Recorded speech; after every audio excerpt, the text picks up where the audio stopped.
ওই সমস্ত মহিলাদের কিভাবে শাস্তি হবে?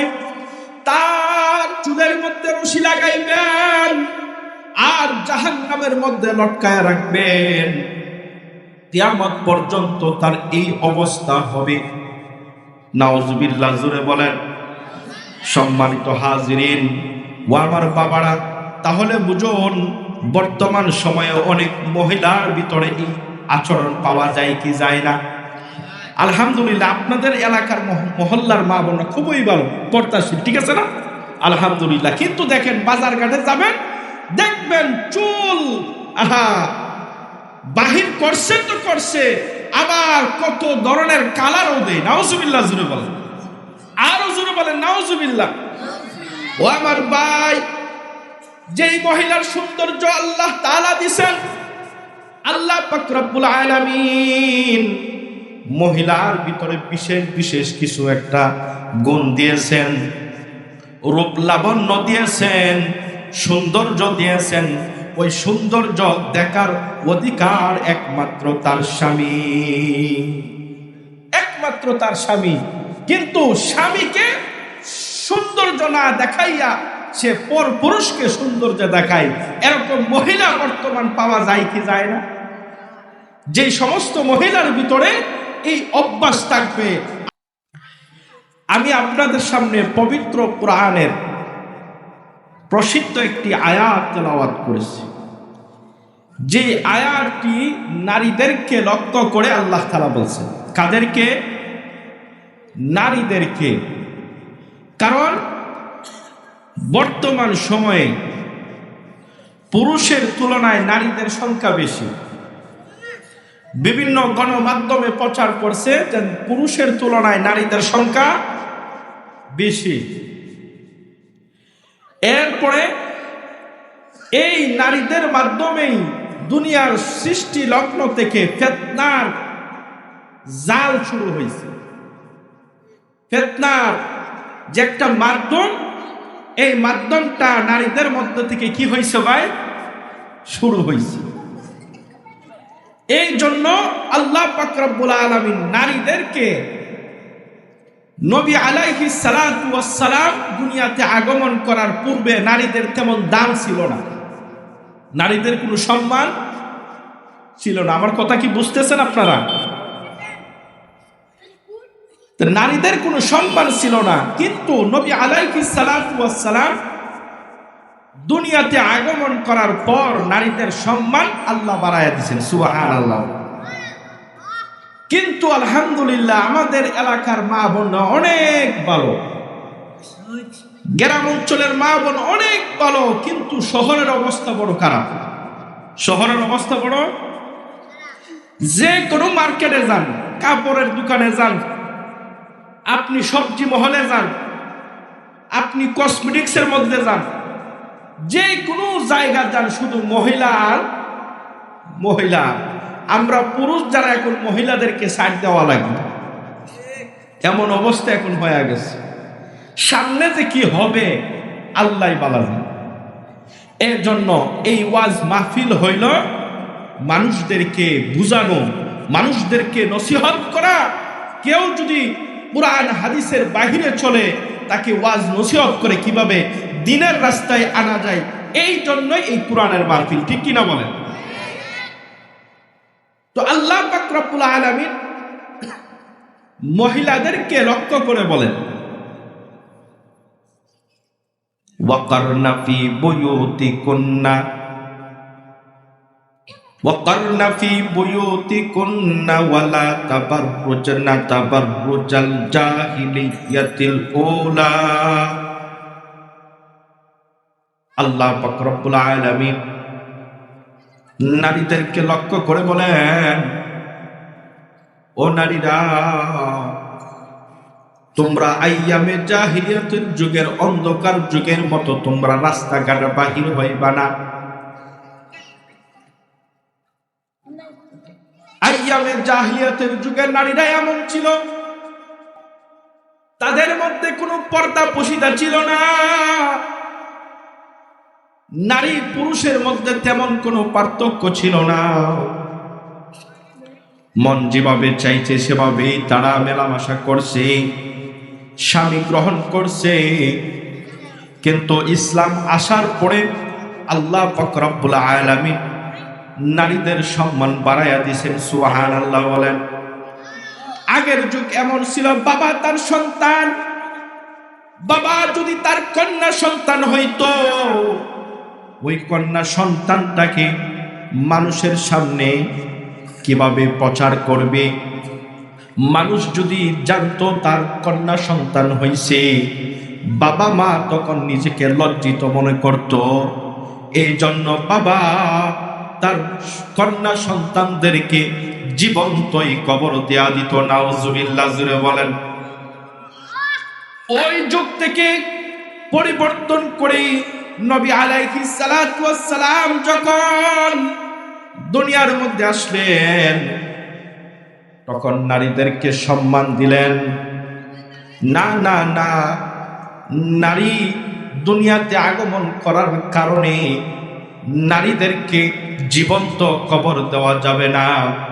কারণ দুনিয়ার মধ্যে বাঁচতে গেলে নারীদের দরকার আছে, ঠিক কিনা বলেন? কারণ ওই নারীর মাধ্যমে একটা সন্তান দুনিয়ার মধ্যে আগমন করে, ওই নারীটা কারো মা হয়, ওই নারীটা কারো স্ত্রী হয়, ওই নারীটা কারো বোন হয়, ওই নারীটা কারো মেয়ে হয়, ঠিক কিনা বলেন? এই জন্য ভাই, বাবা আদমকে যখন আল্লাহ বানাইছেন, একা একা থাকতে পারে নাই। আল্লাহ পাক রব্বুল আলামিন সাথে সাথে উনার সঙ্গিনী মহিলা মা হাওয়াকে সৃষ্টি করে দিয়েছেন। সুবহানাল্লাহ বলেন। একটা পুরুষ সে একা কোনো সময় দুনিয়ার মধ্যে একা একা থাকতে পারবে না, ঠিক কিনা বলে? একটা মহিলা সে একা একা কোনো সময় তার জীবন পার করতে পারবে না। তাহলে পুরুষের জন্য মহিলার দরকার আছে, একজন মহিলার জন্য পুরুষের দরকার আছে, ঠিক কিনা বলেন? এই দুইজনের সংস্রবে এই দুনিয়ার মধ্যে যত মানুষ আগমন হইতেছে, এই মা বাবার মাধ্যমে দুনিয়ার মধ্যে আসতেছে। আলহামদুলিল্লাহ বলেন। সম্মানিত হাজিরিন, এই মহিলাদের মধ্যে অনেক আল্লাহওয়ালা মহিলা ছিল, আবার এই মহিলাদের মধ্যে অনেক বদকার মহিলাও ছিল। আল্লাহর নবী যখন মেরাজের মধ্যে গেলেন, মেরাজের মধ্যে যাওয়ার পর আল্লাহ তাআলা উনাকে 7 আসমান উনাকে বেদ করে 7 আসমান উনাকে সফর করাইছেন, জান্নাত জাহান্নাম সফর করাইছেন, সব কিছু পরিদর্শন করায়া আল্লাহর নবীকে আবার এই অল্প রাত্রির কিছু অংশে আবার দুনিয়ার মধ্যে প্রেরণ করছেন। সুবহানাল্লাহ বলেন। ওই সময়টা ছিল মেরাজের রাত্রি, ঠিক কিনা বলেন? নবী আলাইহিস সালাতু ওয়াস সালামের মেয়ে হযরত ফাতেমা রাদিয়াল্লাহু তাআলা আনহা, হযরত ফাতেমা রাদিয়াল্লাহু তাআলা আনহা এবং উনার স্বামী হযরত আলী রাদিয়াল্লাহু তাআলা আনহু তারা যখন কবর পাইছেন, বাবা মুহাম্মদ মেরাজ থেকে দুনিয়ার মধ্যে আগমন করছেন। দেখবেন অনেক সময় আমরা যারা সন্তান আছি, বাবা অথবা বড় ভাই যদি কোনো জায়গায় থেকে সফর করে বাড়িতে আসেন, তখন আমরা যারা সন্তান আছি আমাদের মনের মধ্যে একটা আনন্দ লাগে, বাবা মনে হয় কোনো কিছু আমার জন্য আনবেন, অত মজা আনবেন, নাইলে কাপড় আনবেন, না হয় যে কোনো একটা জিনিস আনবেন, ঠিক কিনা বলেন? হযরত ফাতেমা রাদিয়াল্লাহু তাআলা আনহা দৌড়ায়া বাবার বাড়িতে চলে গেছে। বাবার বাড়িতে চলে যাওয়ার পর বাবাকে জিজ্ঞাসা করতেছো, বাবা, ও বাবা মুহাম্মদ, আল্লাহ তাআলা মেহমান করে আপনাকে মেরাজের মধ্যে নিয়েছেন, মেরাজের মধ্যে কি কি জিনিস আপনাকে দেখাইছেন, এগুলা যদি আমাদেরকে একটু বলতেন আমাদের ভালো লাগতো। সুবহানাল্লাহ বলেন। মেয়ে হয়ে বাবাকে বলতেছে, কাকে বলতেছে? মেয়ে হয়ে বাবাকে বলতেছে, আল্লাহর নবী সাল্লাল্লাহু আলাইহি ওয়াসাল্লাম মেয়ে কথা বলছে, মেয়ে আবদার করছে, বাবা ওই আবদার মানতে রাজি, ঠিক কিনা বলেন? বাবা মুহাম্মদ সাল্লাল্লাহু আলাইহি ওয়াসাল্লাম কলিজার টুকরা মেয়ে ফাতেমাকে বলে, ও আমার মেয়ে ফাতেমা, আল্লাহ তাআলা আমাকে জান্নাত পরিদর্শন করাইছেন, আল্লাহ তাআলা আমাকে জাহান্নাম পরিদর্শন করাইছেন, কিন্তু জাহান্নাম যখন পরিদর্শন করাইছেন, জাহান্নামের মধ্যে আমি পুরুষের তুলনায় নারীদেরকে আমি বেশি দেখেছি। পুরুষের তুলনায় নারীদেরকে আল্লাহ রাসূল জাহান্নামের মধ্যে দেখছেন। তাহলে কি বুঝলাম ভাই? পুরুষের তুলনায় নারীরা জাহান্নামের মধ্যে আল্লাহ রাসূল দেখছেন, তাহলে জাহান্নামী হবে নারীরা বেশি। যারা মা বোন আছে এরা মনে রাগ করতেছে, আসলে রাগ করার কথা কিছু না। আল্লাহ রাসূল তখন মেয়ে ফাতেমাকে বলে, ও আমার মেয়ে ফাতেমা, আমি যখন জাহান্নাম পরিদর্শন করছি তখন জাহান্নামের মধ্যে আমি নারীদেরকে বেশি পাইছি। মেয়ে ফাতেমা বলে, বাবা, ও বাবা, কোন কারণে মেয়েদের মহিলারা জাহান্নামের মধ্যে আপনি বেশি দেখছেন? কারণ কি? মহিলাদেরকে আপনি জাহান্নামের মধ্যে বেশি দেখছেন, এটার কারণ কি? ও আমার বাবা, আপনি আমাকে বলুন, যেই কারণে জাহান্নামে মহিলাদেরকে বেশি দেখছেন ওই কারণগুলো আমাকে বলুন, যেন আমি ওই কারণগুলা থেকে বাঁচিয়া থাকতে পারি, না হয় আমি ফাতেমাও আমার ঠিকানা জাহান্নাম হয়ে যাইতে পারে। আল্লাহু আকবার, জোরে বলেন, আর জোরে বলেন আল্লাহু আকবার। দেখেন মেয়ে ফাতেমা বলতেছে, ও নবী, ও আমার বাবা, আপনি আমাকে এই যেই কারণের কারণে মহিলারা জাহান্নামের মধ্যে বেশি প্রবেশ করছেন, আপনি বেশি দেখছেন, আপনি আমাকে এইগুলা কারণগুলা খুলে বলুন ও বাবা, যেন আমি এইগুলা থেকে বাঁচিয়া থাকতে পারি, না হয় এইগুলা যেই কারণগুলা যদি আমার ভিতরের মধ্যে থাকে তাহলে আমিও জাহান্নামী হয়ে যাইতে পারি, আমিও জাহান্নামী হয়ে যাইতে পারি। তো বাবা, আপনি আমাকে ওই কারণগুলা বলিয়া দেন, কোন কোন কারণে মেয়েরা বেশি জাহান্নামের মধ্যে যাবে। আল্লাহর নবী সাল্লাল্লাহু আলাইহি ওয়াসাল্লাম বলেন, যে সমস্ত মহিলাদের ভিতরে 6টা বদ অভ্যাস পাওয়া যাবে, বদ খাসলত পাওয়া যাবে, কয়টা? আরো জোরে বলেন, কয়টা? ও আমার মা বোনেরা, ভালো করে মন লাগায় শুনুন। আল্লাহর নবী বলছেন, যে সমস্ত মহিলার ভিতরে 6টা বদ অভ্যাস পাওয়া যাবে, ওই মহিলাদের ঠিকানা হয়ে যাবে জাহান্নাম। তাহলে আল্লাহ রাসূলের 6টা বদ অভ্যাস যদি আমার ভিতরে থাকে তাহলে এইগুলা আজকেই ছেড়ে দিতে হবে, ঠিক কিনা বলে? আল্লাহর নবী 1 নম্বরে বলেন, ও আমার মেয়ে ফাতেমা, 1 নম্বরে যেই 1 নাম্বার বদ অভ্যাসটা হলো, 1 নাম্বার যে বদ অভ্যাসের কারণে মহিলারা জাহান্নামের মধ্যে প্রবেশ করবেন, 1 নাম্বার বদ অভ্যাস হলো, যে সমস্ত মহিলারা তার মাথার চুলগুলা বাহির করে তার সৌন্দর্যটা পর পুরুষকে দেখায়, মাথার চুলগুলা বাহির করে তার সৌন্দর্যটা পর পুরুষকে দেখায়। আল্লাহর নবী বলেন, ওই সমস্ত মহিলাদের ঠিকানা হয়ে যাবে জাহান্নাম। নাউজুবিল্লাহ বলেন। ওই সমস্ত মহিলাদের কিভাবে শাস্তি হবে? তার চুলের মধ্যে রশি লাগাইবেন আর জাহান্নামের মধ্যে লটকায় রাখবেন, কিয়ামত পর্যন্ত তার এই অবস্থা হবে। নাউজুবিল্লাহ, জোরে বলেন। সম্মানিত হাজিরিন ও আমার বাবারা, তাহলে বুঝুন বর্তমান সময়ে অনেক মহিলার ভিতরে এই আচরণ পাওয়া যায় কি যায় না? আলহামদুলিল্লাহ, আপনাদের এলাকার মহল্লার মা বোনরা খুবই ভালো, পর্দাশীল, ঠিক আছে না? আলহামদুলিল্লাহ। কিন্তু দেখেন বাজার ঘাটে যাবেন, দেখবেন চুল বাহির করছে তো করছে, আবার কত ধরনের কালারও দেয়। নাউজুবিল্লাহ জুড়ে বলেন, আরো জুড়ে বলেন নাউজুবিল্লাহ। ও আমার ভাই, যেই মহিলার সৌন্দর্য আল্লাহ তাআলা দিবেন, আল্লাহ পাক রব্বুল আলামিন মহিলার ভিতরে বিশেষ বিশেষ কিছু একটা গুণ দিয়েছেন, রূপ লাবণ্য দিয়েছেন, সৌন্দর্য দিয়েছেন। ওই সৌন্দর্য দেখার অধিকার একমাত্র তার স্বামী, একমাত্র তার স্বামী। কিন্তু স্বামীকে সৌন্দর্য না দেখাইয়া সে পর পুরুষকে সৌন্দর্য দেখায়, এরকম মহিলা বর্তমান পাওয়া যায় কি যায় না? যে সমস্ত মহিলার ভিতরে এই অভ্যাস থাকবে, আজকেই ছেড়ে দিতে হবে।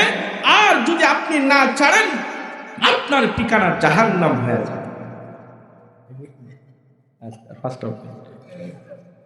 সম্মানিত হাজিরিন, 2 নাম্বার, 1 নাম্বার বদ অভ্যাস হলো এটা। 2 নাম্বার বদ অভ্যাস হলো যে সমস্ত মহিলারা তার স্বামীকে কটু কথার দ্বারা কষ্ট দেয়। এরকম মহিলা আছে কি আছে না? স্বামীর কথার উপর কথা বলে, আছে কি আছে না? স্বামীর খেদমত করা কত বড় দামি কাজ। আল্লাহর নবী বলেন, আইয়ু ইমরাতিন মাতাত ওয়া যাওজুহা আনহা রাদিন দাখালাতিল জান্নাহ। কোন মহিলা যদি এমন অবস্থায় মারা যায়, এমন অবস্থা মারা যায়, ওই মহিলার উপর তার স্বামী সন্তুষ্ট ছিল, আল্লাহর নবী বলেন ওই মহিলাটা মারা যাওয়ার পর তার ঠিকানা জান্নাত হয়ে যাবে। সুবহানাল্লাহ বলেন। এই জন্য সাবধান, কোন সময় স্বামীর কথার উপর কথা বলা যাবে না, কারণ স্বামীর দাম কে বাড়ায়া দিছেন? আর জোরে বলেন, কে বাড়ায়া দিছেন? অনেক জায়গায় আছে স্বামীকে বিবাহের সময় অনেক সময় উপহার দেয় কি দেয় না? কার দেয়, গাড়ি দেয়, বাড়ি দেয়, অনেক কিছু দেয় উপহার। কিন্তু চায়া নেওয়া যৌতুক, চায়া নেওয়া কি? আপনারা চায়া নেবেননি? সাবধান, চায়া নেওয়া এটা জায়েজ নেই। কিন্তু কেউ যদি উপহার হিসাবে দেয়, না আমার স্বামীটা গরিব, ও বা আমার স্বামীটাকে, আমার মেয়ের জামাইকে আমি উপহার হিসাবে দিলাম, সে চায় নাই, এটা নেওয়া কি আছে? জায়েজ আছে। কিন্তু আপনার বাবা বিবাহের সময় আপনার জামাতাকে যে কোনো জিনিস উপহার দিছেন, আর কথায় কথায় স্বামীকে খোঁটা দেন, স্বামীর মনে কষ্ট দেন, ও স্বামী সাবধান, যে গাড়িটা চলাও ওই গাড়িটা কিন্তু আমার, ওই গাড়িটা কিন্তু, সাবধানে কথা বলবা। যেই পালংটার মধ্যে তুমি শুয়ে থাকো, ওই পালংটা কইলাম আমার বাবার বাড়ির, সাবধানে কথা হই। এই কথা যখন যদি কেউ বলে, স্বামীর মনে কষ্ট আসবে, আসবে কি আসবে না? সাবধান, সাবধান, সব সময় খেয়াল রাখতে হবে আমার কথার দ্বারা যেন আমার স্বামী কোন সময় কষ্ট না পায়, ঠিক কিনা বলেন? অন্য এক হাদিসের মধ্যে পাওয়া যায় যে স্বামীর দাম কত, স্বামীর দাম কত। আল্লাহর নবী বলেন, আল্লাহর পায়ের নিচে, কুদরতি পায়ের নিচে আমাদেরকে সেজদা দিতে হয়। আল্লাহর পরে যদি কাউকে সেজদা দেওয়ার হুকুম করতাম, তাহলে আমি নারীদেরকে বলতাম তারা যেন তাদের স্বামীদেরকে সেজদা করে। কতটুকু দামি কথা, ঠিক কিনা বলেন? এর জন্য ভাই ও আমার মা বোনরা সাবধান, খুব খেয়াল করে শুনবেন, খুব খেয়াল করে শুনবেন। আপনার কথার যেন আপনার স্বামীটা কষ্ট না পায়। কারণ স্বামীকে যদি আপনি খুশি রাখেন, আর এই অবস্থায় যদি আপনার মৃত্যুবরণ হয়, তাহলে আল্লাহর নবী বলেন আপনার ঠিকানা হয়ে যাবে জান্নাত। সুবহানাল্লাহ বলেন। 3 নম্বরে আল্লাহ রাসূল বলেন, 3 নম্বরে ওই সমস্ত বদ অভ্যাসের কারণে যে ওই সমস্ত মহিলারা জাহান্নামে চলে যাবে, ওই সমস্ত বদ অভ্যাস হলো যে সমস্ত মহিলারা তার স্বামী থাকার পর পুরুষের সাথে রিলেশন করে, সম্পর্ক করে। এরকম আছে কি আছে না?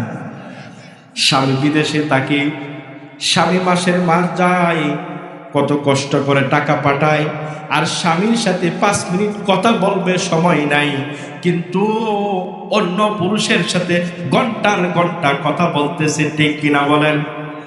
ওই কথা বলাটা হারাম না জায়েজ? হারাম, হারাম।